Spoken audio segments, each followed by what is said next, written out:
தவழ்ந்து காலில் விழுந்து பதவியை பிடித்து எடப்பாடி பழனிசாமி என்கின்ற தற்குறிக்கு எந்த விதமான அதிகாரம் கிடையாது. இது அகந்தை, இது அகந்தை.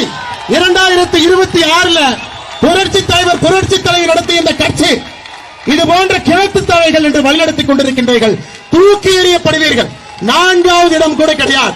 2026 சட்டமன்ற தேர்தலில் அனைத்து இந்திய அண்ணா திராவிட முன்னேற்ற கழகத்திற்கு 4வது இடம் கூட கிடையாது. அடுத்த 8 மாத காலம் கடுமையாக உழைத்து திராவிட முன்னேற்ற கழகத்தினுடைய ஆட்சியை அகற்றிவிட்டு தேசிய ஜனநாயக கூட்டணியுடைய ஆட்சி இன்று நம்முடைய எதிர்க்கட்சி தலைவராக இருக்கக்கூடிய அண்ணன் எடப்பாடி பழனிசாமி அவர்களை ஆட்சியில் அமர வைக்க வேண்டிய பொறுப்பு தேசிய ஜனநாயக கூட்டணியினுடைய ஒரு தொண்டனுக்கும் இருக்கு. அன்பு சொந்தங்களே, அதை வெற்றிகரமாக நாம் செய்து முடித்து காட்ட வேண்டும். காரணம், மிக கடுமையாக இந்த 4 ஆண்டு காலம் நாம் உழைத்திருக்கின்றோம். பாரதிய ஜனதா கட்சியினுடைய ஒரு தொண்டனுமே திராவிட முன்னேற்ற கழகம் ஆட்சி வந்த பிறகு மக்களுக்கு பாதுகாப்பு அரணாக பாரதிய ஜனதா கட்சி நின்றிருக்கிறது. எத்தனையோ நபர்கள் கைது செய்யப்பட்டு சிறைக்கு சென்றிருக்கின்றோம். மக்களுக்காக போராட்டத்தை நடத்தி இருக்கின்றோம். எத்தனையோ பேர் 14 நாட்கள் 30 நாட்கள் ஜெயிலில் இருந்திருக்கிறீங்க.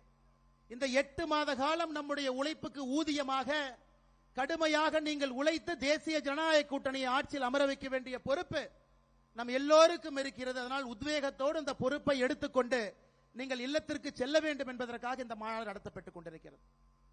நம்முடைய முதலமைச்சர் ஐயா மு க ஸ்டாலின் அவருக்கு எதை பார்த்தாலும் பயம். ஆர்டிகல் 370 பயம்,